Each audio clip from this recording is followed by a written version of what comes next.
அதில் வந்து அவங்க கேட்குறாங்க, இவர் பாலுக்கு பதிலாக பால் சாப்பிட வேண்டியவர் பீர் சாப்பிட்றாரே, டாஸ்மாகுக்கு ப்ரமோஷனானு கேள்வி கேட்டு, நக்கலாக கேள்வி கேட்டு அவங்க படம் போட்டிருக்காங்க. நாங்கள் இப்போ வியாபாரம்னு பண்ணும்போது, தொழில்னு பண்ணும்போது 100 பண்ணுவோம். எல்லாத்தையும் வந்து பப்ளிக்கில் மேடையில் வந்து கேட்டிங்கன்னா, ரெண்டாவது அப்படி தான் ரொம்ப அதிகமாக அந்த மணல் குவாரி கல் குவாரின்னு எவனாவது பேசுனா, அந்த ஜெகபர் அலி யாரோ ஒருத்தர் வண்டி ஏற்றி ஒரு ஓய்வு பெற்ற எஸ்ஐ ஒருத்தர், திராவிடம்னா என்னன்றது யார் காட்டினது?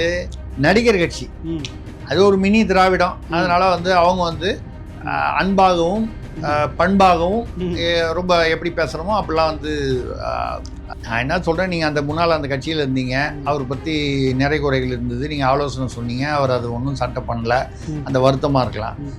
எனக்கு பிடிக்கல, வந்துட்டேன், அதோட முடிக்கும். இப்போ இங்கே வந்ததுக்கப்புறம் என்ன சொல்கிறாங்க, அந்த நடிகர் தலைவர் பேர் சொல்லி அவருக்கு பழக்கம் உண்டு, ஏதாவது ஒரு மேடையில் போய் பேசுகிறான்னா கூட அவருக்கு பயம் அதிகம், அந்த கூலி ஏதோ பெருசாக பதவி கொடுக்க போகிறாங்க, அந்த மாதிரி ஏமாந்த கோஷ்டியில் இந்த அம்மாவுக்கு புரியலன்னா அப்படின்னு வந்து பார்த்தா அந்த அந்த இந்த அந்த போடி நாயக்கன்னு ஒரு தேனி ஏதோ ஒரு தோதிகா நிற்கிற வரிசையாக உட்காந்துருக்காங்க பாருங்க, அதில் நடுவில் ஓல்டு பென்ஷன் ஸ்கீம் உட்காந்துருக்காரு பாருங்க. அவர் பாருங்க, old pension scheme, old pension scheme. உங்கள் பேர் என்ன, உங்கள் ஊர் என்ன, தொகுதி என்ன, என்ன வயசு, என்ன சாதி, இதெல்லாம் வழக்கமாக இருக்கக்கூடிய ஒரு எந்த கட்சியிலுமே இதெல்லாம் ஒரு அடிப்படை விவரங்கள். அதில் எத்தனை ஆண்டுகளாக நீங்கள் நம் கட்சியில் இருக்குது, போன வாரம் தானே கட்சி ஆரம்பிச்சிங்க, கட்டுப்படி ஆகும், தாங்குமா அது? ஆளுக்கு வேட்பாளர் ஏதாவது கொடுக்க வேணாமா, ஒரு கோடி டிடி கொடுங்க அப்படின்னு சொல்லி கேட்ட உடனே முதல் 30 பேர் பேட்சில் 2 பேர் மட்டும்தான் டிடி எடுத்துகிட்டு வந்தான். பாக்கி 28 பேர் முதல்ல கான்டாக்ட் பண்ண பேட்சில் 28 பேர் கொடுக்கல. சரி, அவனுக்கு ஃபோன் பண்ணி 2 தடவை ஃபோன் பண்ணலாம், அவன் மறந்துருப்பான், இல்லை வர வழியில் இருக்கானான்னு கேட்பான், வந்துக்கிட்டு இருக்கானான்னு கேட்பான்னு ஒரு தெம்புக்காக அவர் புஷி வந்து ஃபோன் பண்ணி கேட்டால் 28 பேரும் ஃபோன் எடுக்கல. வேட்பாளரே ஆணியே கொடுங்க வேணான்னு சொல்லி விட்டுட்டான். முந்தா நேற்று போய் அவர் கும்பிட்டு வந்துட்டாரு, இன்னைக்கு இந்த செய்தி போடுறமேன்னு நீ காலையில் செய்தி. நேற்று கோவை சேலம் பகுதி இதெல்லாம் ஈரோடு பகுதியை சேர்ந்த ஒரு 50 பேரை தலைவர் விஜய் அவர்களே நேர்காணல் செய்தார். நீங்கள் தான் முந்தா நேற்று போய் கும்பிட்டு வந்துட்டீங்களே லிஸ்ட் வச்சு, நேற்றுக்கு எப்படி வந்து நேர்காணல் பண்ணுறீங்க? அந்த அளவுக்கு குழம்பு போயிருக்கிறாங்கன்னு அர்த்தம்.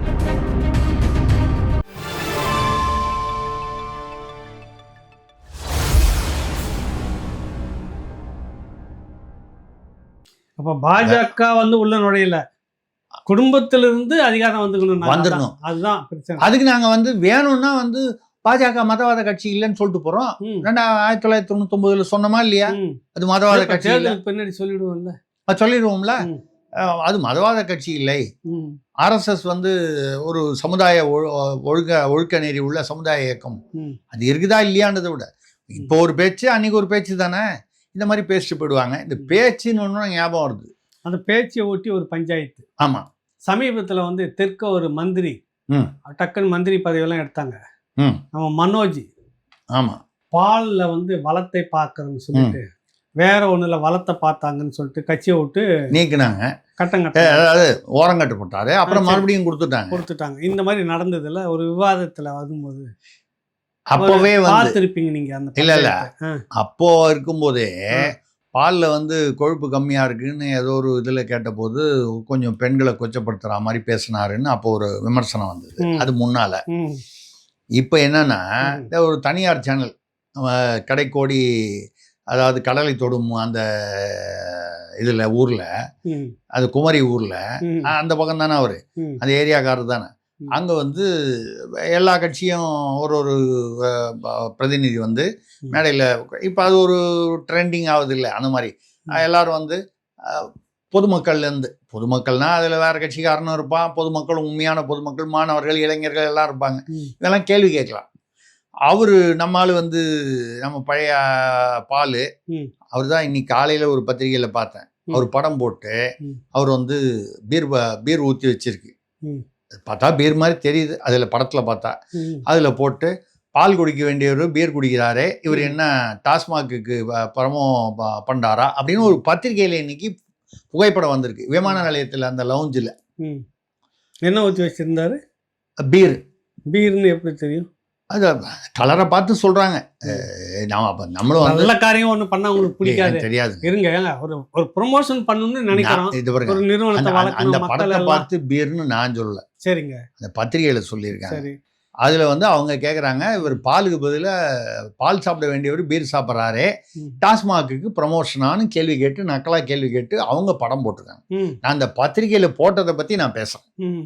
அது பீரா இருக்குமோன்னு. அதான் ஏன் இருக்கக்கூடாதுன்னு என் கேள்வி. ஆமா, விளம்பரம் பண்ணக்கூடாதா? நாட்டுக்கு நல்லது தானே. நானும் அதான் வருமானம் வரும்ல மக்களுக்கு. அதாவது வருமானம் டாஸ்மாக்ல கூடிச்சுன்னா யாருக்கு நல்லது?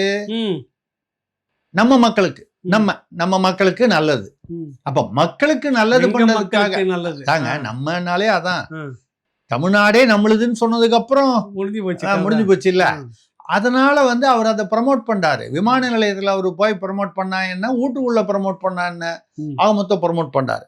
அவரு ரைட், அது தனி விடுங்க. அது மேடையில பேசும்போது யாரோ ஒரு ஒரு ஒரு இளைஞர் வந்து டக்குன்னு வந்து, நீங்க குவாரிலாம் நடத்துறீங்களாமே, நாகர்கோவில் கன்னியாகுமரி பக்கத்துல பினாமி பேர்ல நடத்துறீங்களா கேள்வி கேட்டு அதான் கேட்பான். எல்லாருக்கும் தெரியுது, இப்போ வலைதளத்துல எல்லாம் ரொட்டேட் ஆகுது, எல்லாம் வருது நியூஸ், முன்ன மாதிரி இல்லை. அவன் கேட்டிருக்கான். கேட்டவொன்னா அவர் முதல்ல அதை டைவெர்ட் பண்றதுக்கு ட்ரை பண்றாரு. அவன் விடாம கேட்கறான். இதுக்கு பதில் சொல்லிட்டு அடுத்து போங்க இதுக்கு அப்படின்னு போட்டான்.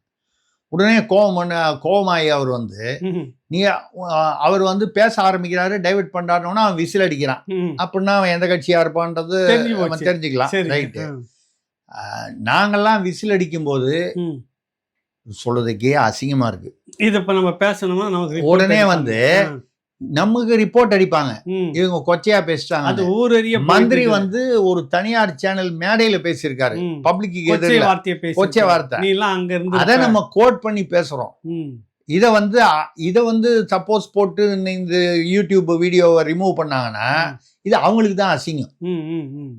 அப்போ வந்து அந்த மந்திரி பேசுனது அசிங்கன்றத அவங்களே அந்த அவமானத்தை ஏற்றுக்கொண்டதாக அர்த்தம். அது தப்பு. நீங்க அப்படி பேசுறத நான் மறுக்கிறேன்னு அர்த்தம். புரியுதுங்களா உங்களுக்கு? அது எங்க திராவிட கொள்கையில பக்கம் 237 அது இருக்குது. இப்படி இருக்குது. என்ன ஏற்கனவே இந்த வந்து ஈவே ராமசாமி நாய்க்கரி அந்த மாதிரி பேசின வகையறா நாங்க. நீங்களாம் ஏமாத்துறோம். கரெக்ட். அந்த அதே நீங்க அந்த முரசு ஒழித்த போது அந்த எந்த பக்கம் 1962 அந்த கார்ட்டூனு கட்டுரை எல்லாம் நான் பத்திரமா வச்சிருக்கேன். சரிங்களா? அது நீங்க என்னெல்லாம் எவ்வளவு கொச்சையா பண்ணீங்கன்றதெல்லாம் பேசுனீங்க, எழுதுனீங்கன்றதெல்லாம் இருக்கு. அது சரி, அது இருக்கட்டும். அவனை பார்த்து அந்த நாங்கெல்லாம் விசில் அடிக்கிற காலத்துல நீ உங்க அப்பா கோணத்துக்குள்ள இருப்ப சொல்றதுக்கே அசிங்கமா இருக்கு.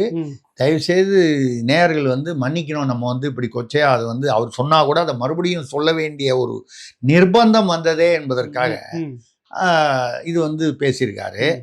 அவர் பேர்ல என்ன கடைசி வரைக்கும் கல்குவாரிக்கு பதிலே வரலைங்களா? அது எப்படி வரும்? அதை சொல்லுங்க முதல்ல. அது அந்த வச்சிருந்தீங்களா இல்லையா?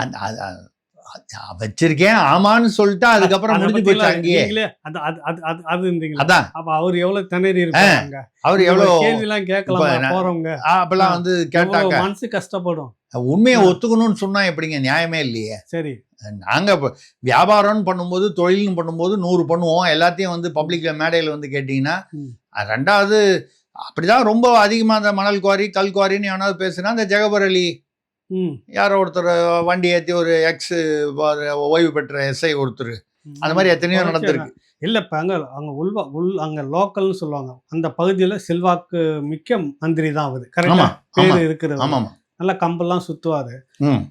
அந்த பக்கம் மலையை வெட்டி கடத்திட்டு போகிறோம், லாரி லாரியாக போகுது, மக்கள் எல்லாம் போராடுறாங்க. இவர் அந்த பக்கம் கம்பையே சுற்றவே இல்லை கடைசி வரைக்கும். கம்பையே சுத்தலையே கடைசி வரைக்கும். யாரா என் ஏரியாவில் வந்து லாரியில் மண்ணை கல் அடிச்சு மலையை அடிச்சு எடுத்துகிட்டு போகிறோமா அப்படி நிற்கணுமா இல்லையா? நீங்கள் வந்து யாரை சொல்கிறீங்களோ அவர் வீட்டுக்கு போய் பார்த்தீங்கன்னா கம்பே அங்கே தான் இருக்குது. அப்புறம் வந்து நீங்கள் வந்து அவர் வந்து ஏன் கம்பு சுத்தலைன்னு கேட்டிங்கன்னா நான் வந்து என்ன பதில் சொல்ல முடியும்? சரி, அவர் தான் கம்பரே, அவர் தான் கம்பர். அப்படி இருக்கும்போது நீங்க வந்து அவர் ஏன் சுத்தலைன்னு கேட்டீங்கன்னா அது சரியா வராது. நோட்டு வந்திருக்கும். அதனால இவங்க என்ன வேணாலும் பேசலாம் மேடையில கூட. இதே மாதிரி ஒரு அம்மா வந்து அந்த அம்மா வந்து பெரிய நடிகையா, அவங்களே சொன்னாங்க. அந்த அம்மா அவங்களே சொன்னாங்க. ஆமா, பெரிய நடிகை, அவங்க பிரபலமான நடிகைன்னு சொல்லி அவங்களே சொன்னாங்க. அவங்க வந்து நான் வந்து வேலு நாச்சியாருடைய இது பார்த்தோன்னா நான் வந்து அவங்க பேருக்கு பின்னால நாச்சியார்னு வச்சுக்கிட்டாங்க. அது வச்சுக்கலாம், அவங்க பேர் நமக்கு என்ன இருக்க ஒன்றும் இல்லை. அவங்க வந்து முன்னாள் வீரத்துக்காக வச்சிருப்பாங்க, வீரத்துக்காக வச்சிருப்பாங்க. முதல்ல ஒரு தேசிய கட்சியில இருந்தாங்க, பாஜகவில் இருந்தாங்க. அதுக்கப்புறம் அங்கிருந்து ஒரு நடிகர் கட்சிக்கு போனாங்க.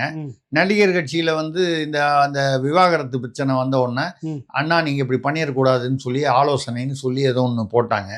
போட்ட உடனே அவன் வந்து கமெண்ட் பாக்ஸில் வந்து அந்த திராவிடம்னா என்னங்கிறத வந்து காட்டினாங்க. திராவிடம்னா என்னன்றது யாரு காட்டினது? நடிகர் கட்சி.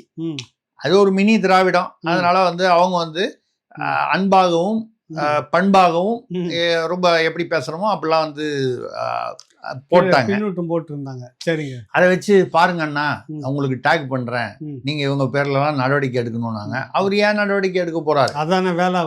ஆமா. அப்போ வந்து இவங்க வந்து இப்போ வந்து இங்க வந்துட்டாங்க. இவங்க வந்து என்ன சொல்றது, இது உலகத்து பல பேருக்கு தாய் கழகமா இருந்த அந்த தாய் கழகத்துக்கு வந்துட்டாங்க. இவங்களுக்கு தாய் கழகம் இல்லைன்னா கூட இவங்க அந்த சோகால்டு தாய் கழகத்துக்கு வந்துட்டாங்க. சரி, வந்துடுறது பிரச்சனை இல்லை. வந்த விற்பாடு ஒரு டயலாக் பேசியிருக்காங்க.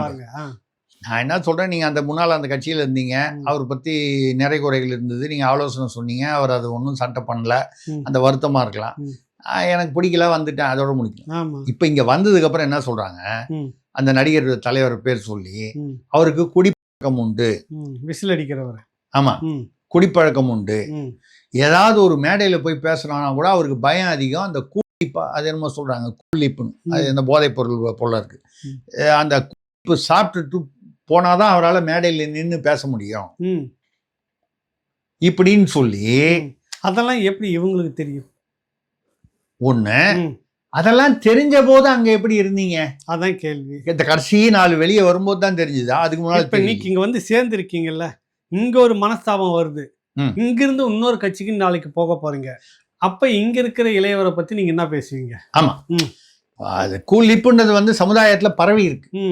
இந்த கட்சிக்கு தான் அது சொந்தம், அந்த கட்சிக்கு தான் சொந்தம்னு சொல்ல முடியாது. இந்த போதைப் பொருட்கள் வந்து கட்சி, சாதி, மதம் இதெல்லாம் தாண்டி பரவி இருக்கு சமுதாயத்துல. நாளைக்கு இங்கிருந்து வெளியே போனோன்னு நீங்க யாரை பத்தி என்ன பேசுவீங்க? இன்னைக்கு உங்களுக்கு வேலை ஆகணும்னு அவரு நான் வந்து அவருக்கு சப்போர்ட்டாலாம் பேசல. நான் என்ன சொல்றேன்னா, அப்படி ஒரு கால் நீங்க வந்து அப்போ உண்மை தெரிஞ்சிருந்தா அன்னைக்கே நீங்க வந்து அமைதியா வந்து ஒண்ணு அரசியல் விட்டே போயிருக்கணும், இல்ல அந்த கட்சியை விட்டு போயிருக்கணும், இல்ல அன்னைக்கு சொல்லியிருக்கணும். உங்களுக்கு அங்க ஏதோ ஒரு பெருசா பதவி வரும், ஒரு எம்எல்ஏ சீட்டு வரும்னு நினைச்சு கடைசியில அது நடக்கலன்னு இங்க வந்துட்டு இதை வந்து பேசுனா, இவங்க இப்ப பேசணும்னு என்னன்னா பேசு பேசு பேசு பேசு அப்படி ஏத்தி விடுவாங்க. ஏத்தி விட்டுட்டு இவங்க என்ன நினைப்பாங்கன்னா, நமக்கு ஏதோ பெருசா பதவி கொடுக்க போறாங்கன்னு. அந்த மாதிரி ஏமாந்த கோஷ்டியில இந்த அம்மாவுக்கு புரியலன்னா அப்படி நிமிர்ந்து பார்த்தா அந்த அந்த அந்த போடி நாயக்கன் ஒரு தேனி ஏதோ ஒரு தோதிகா நிக்கிற வரிசையா உட்காந்துருக்காங்க பாருங்க. அதுல நடுவுல ஓல்டு பென்ஷன் ஸ்கீம் உட்காந்துருக்காரு பாருங்க. அவர் பாருங்க, old pension scheme, old pension scheme நம்ம இது சொல்றோம். ஆமா, இந்த ஓபிஎஸ் அத சொல்லல. ஆமா, இல்ல நீங்க 1% ஷேர்னு கூட வச்சுங்க. சரி, வாக்கு வங்கியில 1%க்கு மேல இருக்காது அப்படிங்கிற கணக்கில் கூட வச்சுங்க. ஓபிஎஸ் ஓல்டு பென்ஷன் ஸ்கீம் அது நல்லா ஆடுது. அவர் வந்து இப்படி உட்காந்துட்டு இருக்காரு வரிசையா வந்து எல்லாம் வந்து நேத்துக்கு அரசியல் வந்து முன்னாடி இவர் உட்காந்துக்கிட்டு இவரு அந்த பக்கம் உட்காந்து நேர்காணல் பண்ணிட்டு வேணும், உனக்கு என்ன இருக்கு, நீ எவ்வளவு செலவு பண்ணுவ அப்படின்னு கேட்டு மனுஷன் இன்னைக்கு வந்து அந்த அது என்ன சொல்லுவாங்க, அந்த ஃபார்ம் அதுல கைது போடுறவர் அவர் தான் அதிகாரம். அதாவது வேட்பாளர் வந்து இதுக்கு தேர்தல் ஆணையத்துக்கு கைது போட்டு கொடுக்குறவர் கட்சி சார்பா அவரு அதிகாரம் உள்ள அத்தாரிட்டி. இன்னைக்கு வந்து இந்த பக்கம் திரும்பி பார்த்தா அதே தொகுதிக்காக வரிசையாக உட்காந்துருக்காங்க. அதே தொகுதி வேறு தொகுதிக்காக அந்த பகுதியில் உள்ள தொகுதிக்காக, அந்த மாவட்டத்தில் உள்ள தொகுதிகளுக்காக அவங்களோட கும்பலாக எல்லாம் வந்து சின்ன பசங்க, நேற்று வந்தவன், முந்தா நேற்று வந்தவன், கட்சிக்கு இல்லை வந்து அரசியலுக்கு, இவங்களுக்கு நடுவில் இப்படி குறுக்கி உட்காந்துருக்காரு. இது தேவையா? இது அப்படி ஒரு பதவி நமக்கு வாழ்க்கையில் வந்து எதுக்கு? கரண்ட்ல சம்பளம் வாங்குறவனே குறுகி உட்காந்துட்டு இருக்கிறாங்க. ஓல்டு பென்ஷன் ஸ்கீமுக்கு போனவரோட அவர் எப்படித்தான் இருக்கிறது? சரி, இவர் இந்த பக்கம் வந்து இதை பார்த்தா நமக்கு கொஞ்சம் ஒரு வருத்தமா இருக்கா. இன்னொரு பக்கம் பார்த்தா இன்னொரு ஜனங்களுக்கு என்டர்டெயின்மெண்ட். அவங்க சினிமா கட்சி ஆரம்பிச்சாங்க. நம்ம கூட அது அனைத்து இந்திய புரட்சி தலைவர் மக்கள் முன்னேற்ற கழகம் பாடி சொல்லிட்டு நல்லபடியா சொல்லிட்டேன். ஆமா, அதுல வந்து அவங்க வேட்புமனு கேட்டாங்க. ம். வேட்புமனு இப்போ வந்து அவங்க வந்து ஐயா ராமதாஸ் அவர்களோட கூட்டணி சேர்றாங்க. ம்.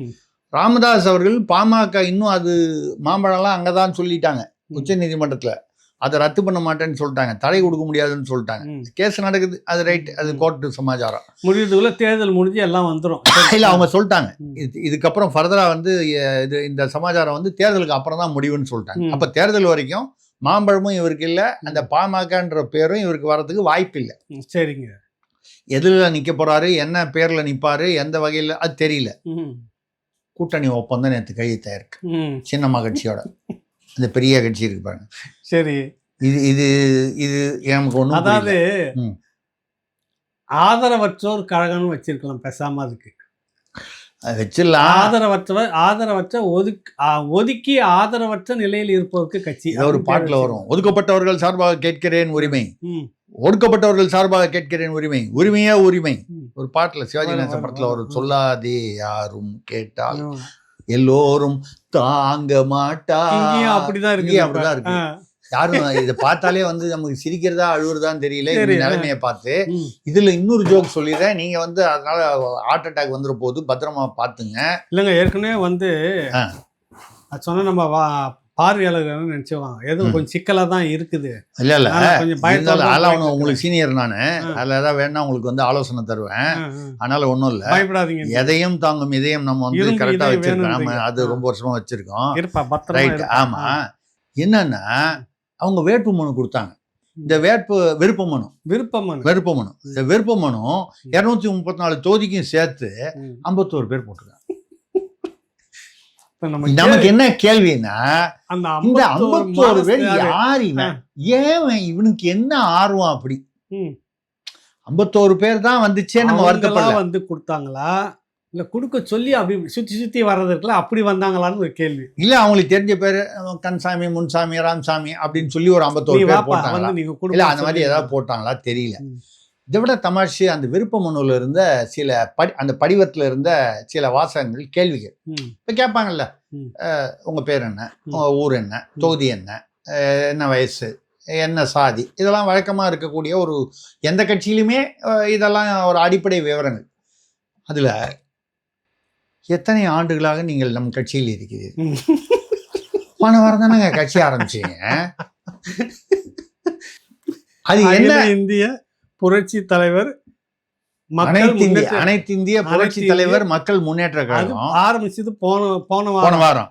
எத்தனை ஆண்டுகளாக என்னன்னு கேட்டா, அதிமுக ஒரு வேட்புமனு அந்த விண்ணப்ப படிவம் ஒண்ணு இருக்குல்ல, அதை அப்படியே ஒரு காப்பியை வச்சு காப்பி பேஸ்ட், நம்மளுக்கு தான் இப்போ கட் அண்ட் பேஸ்ட் ரொம்ப சௌகரியமா நடக்குது இல்ல. இல்ல இப்படி கூட எடுத்துக்கலாம்ல, நீங்க அரசியல் அனுபவத்துல, அரசியல் எத்தனை ஆண்டு காலமாக அந்த அனுபவத்தோட இருக்கிறீங்க கூட கேட்டீங்க. அப்படி கேட்டிருந்தா அதுல தப்பில்லை. சரி, நீங்க அரசியலில் உங்களுடைய எத்தனை ஆண்டுகள் அனுபவம்னு கேட்டா கூட நீங்க எந்த கட்சியில இருந்தாலும் ஒரு அரசியல் ஒரு அனுபவம்.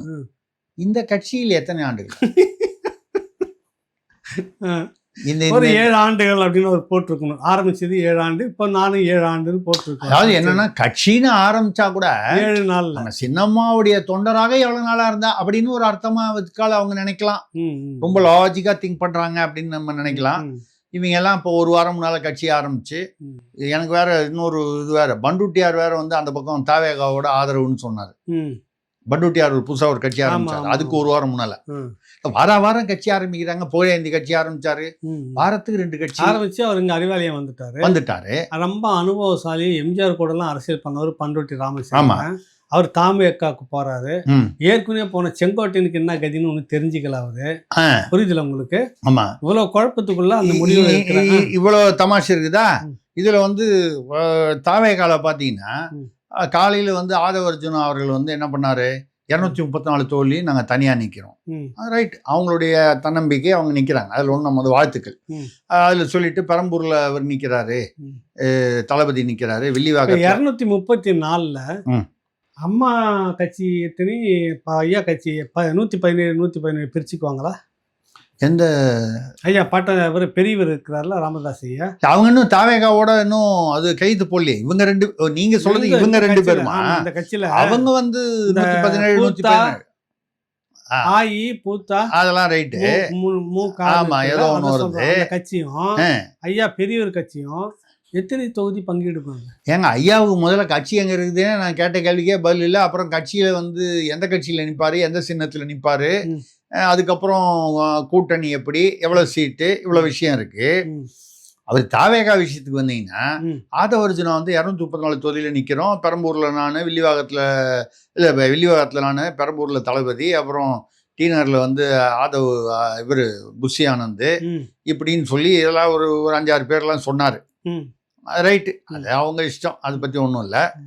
சாயந்தரம் வந்து நம்ம நடிகர் தலைவர் இருக்கார, அவர் நேரம் இதுக்கு போயிட்டார். போன வருஷம் வந்து YMCAல வந்து வச்சு இஃப்தார் நோன்பு தொடர்றதுன்னு சொல்லி அங்கே வந்து அங்கே இஸ்லாமியர்கள் வந்து இயல்பாகவே கூடியிருந்தார்கள். அந்த இடத்துக்கு போகும்போது அவங்க என்ன பண்ணிட்டாங்க, இந்த சுன்னி ஜமாத்துலேருந்து ஒரு கம்ப்ளைண்ட்டே கொடுத்துட்டாங்க. இந்த தாவேகாலேருந்து வந்தவங்கள வந்து நிறைய பேர் வந்து குடிச்சிட்டு வந்தாங்க, நிறைய பேர் வந்து ரவுடித்தனம் பண்ணாங்க, இந்த மாதிரிலாம் வந்து எங்களுடைய புனிதமான அந்த ரமலான் நோன்புக்காக பண்ணும்போது அதை வந்து அவமதிப்பது போல இருக்கிறது, எங்களுடைய மதத்தையும் அந்த மத நம்பிக்கையும் வந்து பழக்க வழக்கங்களையும் அப்படின்னு சொல்லி போலீஸ் கம்ப்ளைண்ட் கொடுத்தாங்க போன வருஷம் YMCAல நடந்தபோது. ஆனால் இந்த தடவை என்ன பண்ணிட்டாங்க, ஒரு 5 நட்சத்திர ஹோட்டலில், 5 நட்சத்திர ஹோட்டல்னா நம்ம கண்ட்ரோல்ல எல்லாம் இருக்கும், அந்த இடத்துல வந்து ஒரு 1000 பேர். யாருன்னா எல்லாமே கட்சிக்காரன். கட்சியில யார் யார் வந்து இஸ்லாமிய அதெல்லாம் போட்டுட்டு நடுவில் ஒரு தடுப்பு ஒன்று போட்டு, தடுப்புக்கு முன்னாடி அவரு அவன் வந்து ஒரு 1000 பேர் மட்டும் கரெக்டாக அந்த QR கோடு பாஸ் எல்லாம் கொடுத்து இஸ்லாமியர்கள் வரணும். அவங்களுக்கு நடுவில் அவர் ஐயா வந்து வழக்கமாக இந்த திராவிட மாடலில் அவரும் வந்து அந்த ஸ்கல் கேப்புன்னு சொல்லுவாங்க, அந்த இஸ்லாமியர்களுக்கான, அது அப்போ மட்டும் தான் போடுவாங்க. ஆனால் நீங்கள் பார்த்தீங்கன்னா திருப்பரங்குன்றம் போது வாயை திறக்காம வீட்டுக்குள்ளேயே இருந்தார். இந்த தீபத்தூன் விஷயத்தில் ஒரு அறிக்கை கூட இல்லை. இல்லை, அவருக்கு அதெல்லாம் வந்து கணக்கு மத சார்பற்றவர் நமக்கு தெரியும். அதனால் வந்து அதாவது நீங்கள் சொல்கிறது இந்து மத சார்பற்றவர், அதுதானே சொல்ல வந்தீங்க, எனக்கு புரியுது. அது வந்து இவர் வந்து அந்த ஸ்கல் கேப் எல்லாம் போடுறாரு, அது ஓகே, எல்லாரும் வழக்கமாக அது போட்டுட்டு ஆச்சு. இங்கே கேளுங்க, காலையில் பேசுனாங்க, அவர் என்ன அது போனார் அவங்க ஆட்டில். இதில் வந்து முக்கியமான விஷயம் என்னன்னு கேட்டிங்கன்னா, நம்ம புஷி இருக்கார் பாருங்க, புஷி அவர் என்ன பண்ணிட்டாரு, இந்த இந்துக்கள் நிறைய பேர் அவன் ஆர்வ கோளாறுல வந்து தளபதியை பார்க்கணும், தலைவரை பார்க்கணும் அப்படின்னு உள்ள வருவான்ல, ஏதோ ஒரு இதில் பார்க்கணும்னு வருவான்ல. ஆனால் வரும்போது நீ முஸ்லீம் இல்லைல்ல, நீ உள்ள வராது, வெளியே போ. இவர் என்ன, இவர் இஸ்லாமியரா? செங்கோட்டையன் உள்ள உட்காந்துருக்காரு, தளபதி உட்காந்துருக்காரு, தொண்டை வரதுல என்ன இருக்குது, அதுல வந்து விரட்டி விடுறாரு, நீ இந்து வராத, இப்படியே சொல்லியே விரட்டி விட்டுருக்காரு. இது ஒரு பக்கம் நடந்ததா? தலைவர் என்ன பண்ணாரு, காலையில ஆதவர்ஜுனா 234 தனியா நிப்பேன்னு சொன்னாரா, சாயந்தரம் இஃப்தார் நோன்பு திறக்கிற டயத்தில் அது நோன்பு திறக்கிறதெல்லாம் போனீங்க, ரைட்டு, வாழ்த்துக்கள், அது ரைட்டு, ஒன்றும் தப்பு இல்லை அப்படின்னு சொல்லுவோம் நம்ம. அது வந்து என்னன்னா 2026 தாவேகா தலைமையில் தான் ஆட்சி அமையும். தாவேகா தலைமையில் சொன்ன என்ன அர்த்தம், அப்ப கூட்டணி, யாராவது ஒருத்தர் கூடயாவது கூட்டணி இல்லையா? ஆக தலைமை இவர்கள் இருப்பாங்க. தலைமையில நான் இருக்கேன்னா இப்போ நான் வந்து திருசக்தியார் தலைமையில் தான் வந்து நான் ஏகலைவன் வந்து, ஆமா நீங்க வந்து அப்போ உங்களோட நான் கூட்டணி, அப்படி இருந்தா தானே நான் தலைமை தாங்க முடியும். இல்லைன்னா நான் மட்டும் 234 வந்து 234 ஜெயிக்கிறதா இருந்தா அப்புறம் என் தலைமையை பத்தி பேச்சே இல்லையே. சரிங்க, என்னுடைய சப்போஸ் அவர் வந்து என்னுடைய தலைமையில் ஆட்சி அமையும்னு சொன்னா கூட புரிஞ்சுக்க முடியுது, நான் முதல்வர் ஆவேன் அப்படின்னு சொன்னா கூட. தாவேகா தலைமையில் தான் ஆட்சி அமையும், முதல்வர் ஆவேன்றது புரிஞ்சுக்க முடியுது உங்களால. அதாவது அவர் அதை நினைக்கிறாருன்றதை நம்ம புரிஞ்சுக்க முடியும். சரி சரி, நம்ம என்ன நினைக்கிறோங்கிறது அது மக்கள் நினைக்கிறாங்க, அது வேற விஷயம். சரி, அது வந்து இவர் சொல்லியிருக்காரு, இந்த சி ஓட்டர்னு ஒருத்தர், அது பிரபலமான தேசிய அளவுக்கான அந்த கருத்து கணிப்பு. இவர் வந்து இன்னொரு பிரசாந்த் கிஷோர், அவர் இப்படிதான் 30% வாங்குறேன்னு சொல்லி 3% கூட வாங்கி இல்லாமல் 230 சீட்டில் டெபாசிட் போயிடுச்சு. இவர் 5% 6% மேலே ஓட்டு வாங்க மாட்டாருன்னு சி ஓட்டருடைய தலைவர் வந்து அந்த நிறுவனர் வந்து விஜய் கட்சி நம்ம சி ஓட்டர் சொல்றதா நம்ம பிரசாந்த் கிஷோர் தான் விஜயா அப்படின்னு, இன்னொரு பிரசாந்த் கிஷோராக விஜய் இருப்பார். 5%க்கு மேல கடைசி நேரத்துல அப்படியே ரொம்ப அப்செட் ஆகி தூக்கி நில்ல போனாங்க. இல்ல அவரு ஒரு எல்லாம் போனாரு, அதெல்லாம் வந்தாரு. அதுக்கப்புறம் பாத்தீங்கன்னா இப்ப கட்சியை கலைச்சிட்டாரு. சரி நம்ம வந்து இப்ப யாரையும் நீங்க ஒண்ணும் வந்து சொல்ல கட்சியை கலைக்கணும்னு விருப்பப்படுறீங்க, ஆசைப்படுறீங்க. நான் எந்த கட்சியும் நான் என்னால கலைக்கவும் முடியாது, ஆ. நம்மளால கருத்தேற்றவும் முடியாது. ஆ. நம்ம சொல்லதை சொல்லிட்டு தான் இருப்போம். சரி. உள்ளதை உள்ளபடி சொல்லுவோம். சாயங்காலம் இப்படி சொல்றாரு. சாயங்காலம் தலைமையில் அப்போ கூட்டணி இருக்கு. காலையில அவர் 234 நிக்கிறோம்ன்றாரு, நிக்கிறோம்ன்றாங்க. ஆமா. சாயங்காலமா சாயந்தரமா தலைமையில் வந்து கூட்டணின்றாங்க. அதாவது தாவேகா தலைமையில் அதான். ஆட்சி அமைப்போம் அப்படின்னா அப்ப வேற யாரோ ஒருத்தர் அந்த ஆட்சியில கூட்டணியில இருக்காங்க, அதிகாரத்தில் யாரோ பங்குன்னா அது யாரு? பண்ருட்டியாரா, இல்ல ஒரு கால் சின்னம்மாவா, இல்ல ஒரு கால் ஐயா பெரியவரா, ராமதாஸா, இவங்களுக்கு தெரியல. யாரையோ மனசுல வச்சுட்டு சொல்றாரு. இதுக்கு நடுவுல வந்து நம்ம கேள்விப்பட்டது என்னன்னா, கொஞ்ச நாள் முன்னால இவருக்கு அவரு நம்ம எடப்பாடியாரோட பையன் மிதுன் அவர்கள் மூலமா வந்து கடைசி நிமிடத்துல தூது விட்டுருக்காரு. நீங்க பேர் என்னவோ சொன்னீங்க, மிதுன் ஷா. இல்ல அது வரேன், அது பின்னால வரேன். இது முதல்ல அவர் மூலமா தூது விட்டு நீங்க பாஜகவை கட்டி விட்டு தெளிவா சொல்லிடுறேன். நீங்க ஷான்னா வேற எதனா நினைச்சுக்காதீங்க. பக்கத்துல 3-4 போட்டு இல்ல நான் சொல்ல வந்தது, நீங்க சொல்ல வந்து வேற. இது வந்து முதல்ல அவர்கிட்ட சொல்லியிருக்காரு, இல்ல நீங்க பாஜகவை ஒரு கல் இல்லாம நீங்க தனியா வந்தீங்கன்னா நாங்க வந்து வேணா கூட்டணியை பத்தி பேசலாம் அப்படின்னு ஒண்ணு. அவர் வந்து இதெல்லாம் ரொம்ப டூ லேட், இதெல்லாம் தாண்டி போச்சு அப்படின்னு சொல்லி அது விட்டுட்டாரு. நேற்று வந்து பார்த்தீங்கன்னா எடப்பாடி வந்து என்ன சொல்லியிருக்காருன்னா, இதுக்கப்புறம் எந்த கட்சியும் எங்கள் கூட்டணியில் சேர்றதுக்கு வாய்ப்பு இல்லை, அதாவது தொகுதியே இல்லைங்களா, அதாங்க கவுண்டர் க்ளோஸ்டு, இந்த சினிமாவில் கவுண்டர் க்ளோஸ்டு அந்த மாதிரி முடிஞ்சு போச்சு அப்படிங்கிற மாதிரி சொல்லிட்டாரு. அது முடிஞ்சு போச்சு. இப்போ இதுக்கு நடுவில் இவர் வந்து ஒரு ஷா கிட்ட பேசினார். இப்போதான் நீங்கள் வந்து உங்களுடைய கற்பனை நீங்கள் வளர விடக்கூடாது. இல்லைங்க, நான் இங்கே நின்றுட்டேன்.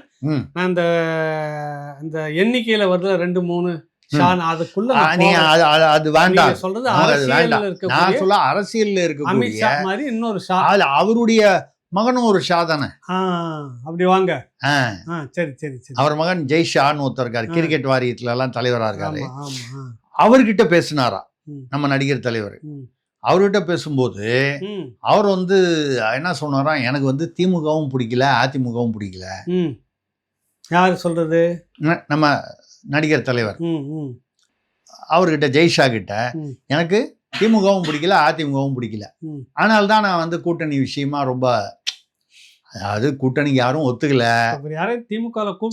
இல்ல சீச்சி இந்த பழம் புளிக்கும் அப்படின்னு சொன்ன மாதிரி இவர் வந்து அதனாலதான் நான் வந்து ஒத்துக்கல அப்படின்னோன்னா அவரு வந்து சரி நான் சொல்றேன் அப்படின்னோன்னா அவர் போய் அவங்க அப்பா கிட்ட சொல்லிருக்காரு, தனியா நிக்கிட்டோம், அவர் நின்று அவருடைய பலம் என்னன்னு முதல்ல அவருக்கு தெரியட்டும், அதுக்கப்புறம் நம்ம வந்து பின்னால பார்ப்போம், அவர் பலம் அவருக்கு இன்னும் தெரியல, தெரிஞ்சுக்கிட்டோம்னு சொல்லி விட்டுட்டாரு. இதேதான் கிட்டத்தட்ட எடப்பாடியும் ஒரு வேற ஒரு இங்க வந்துட்டு இப்ப அதிமுகவுக்கு 160 மாதிரியும் பாரதிய ஜனதா கட்சிக்கு ஒரு 30 தொகுதி, 29 தான் 30. இந்த பக்கத்துல அமமுகவுக்கு ஒரு 9, இவங்களுக்கு ஒரு 17 பாட்டாளி மக்கள் கட்சி. இதுவே கணக்கு பண்ணி பாருங்க உங்களுக்கு வந்துருது. ரெண்டாவது அப்புறம் இந்த ஐஜேகே, இந்த ஏசி சண்முகம் கட்சி எல்லாம் இருக்கு. புதிய தமிழகத்துக்கு 3 கொடுக்குறாங்க. 230 சரியாயிடும் எப்படி பார்த்தாலும். அப்புறம் இவருக்கு எங்க இருந்து 60 கொடுப்பாங்க, 50 கொடுப்பாங்க, அது கொடுக்கலன்னு முடிவு போச்சு. இப்போ வந்து நம்ம வந்து சீச்சி இந்த பழம் புளிக்கும், நான் தான் வேணான்னு சொன்னேன், அவங்க மாயாரத்துல கூப்பிட்டாங்க, மன்னார்குடியில கேட்டாங்க, சிங்கப்பூர்ல கேட்டாங்க, சிலுக்குவார்பட்டியில கேட்டாங்க அப்படின்னு சொல்லணும்னு ஒரு சும்மா ஒரு பில்டப்புக்காக. அதையும் சொல்றேன் உங்களுக்கு, முதல்ல ஒரு 300 பேர் டிக் பண்ணிட்டாரு.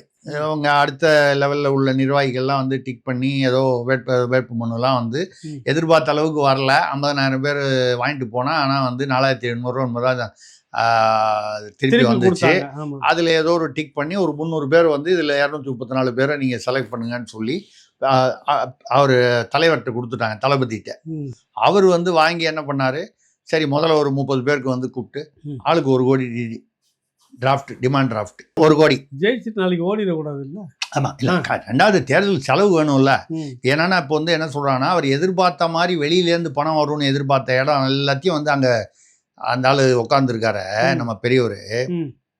மேலே இருக்கிற ஆட்கள் அவங்க யார் வந்து அதை தடை பண்ணணுமோ அந்த தடை பண்ணிட்டாங்க. ஓகே, தடை பண்ணிட்டாங்க. இப்போ அது நின்று போச்சு, அது பிளாக் ஆயிடுச்சு, குழா பிளாக் ஆயிடுச்சு. இப்போ என்னன்னா இங்கே வடபழனியில் ஒரு கல்யாண மண்டபம் இருந்துச்சு. அது அவர் பையனுடைய இனிஷியல் வச்சிருந்தாரு, JS மகால் அப்படின்னு, ஜேசன் சஞ்சய் அப்படின்றதுக்காக. இப்போ பையனே தான் சண்டை போட்டு வெளியே போயிட்டார். அப்புறம் வந்து இப்போது இல்லைன்னு சொல்லி இந்த மகாலை வந்து விற்றா. அது ஒரு வடபழனியில் ஒரு நல்ல ஏரியாவில், சாலிகிராமம் அந்த ஏரியாவில் இருக்குது. அது ஒரு உங்களுக்கு போவோம். அதை விற்று தான் இப்போ வந்து இவ்வளோ இது ஒரு சூழ்நிலையில் இருக்கார் அப்படின்னு பேச்ச பத்திரிகை தகவல்கள். நான் சொல்றது வந்து வெறும் வதந்தி இல்லை, பத்திரிகை தகவல் வந்து. ஆமா, அது சரி. அது வந்து அவர் மண்டபம் அவர் வைக்கிறார், அதுல நமக்கு ஒன்றும், அது நம்ம என்ன சொல்றது, அதை வைத்து தேர்தலுக்கு செலவு பண்றாரு, ரைட்டு.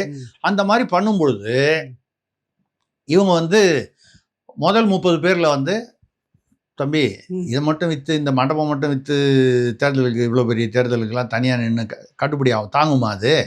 ஆளுக்கு வேட்பாளர் ஏதாவது கொடுக்க வேணாமா, ஒரு கோடி டிடி கொடுங்க அப்படின்னு சொல்லி கேட்ட உடனே முதல் 30 பேர் பேட்சில் 2 பேர் மட்டும்தான் டிடி எடுத்துகிட்டு வந்தான்.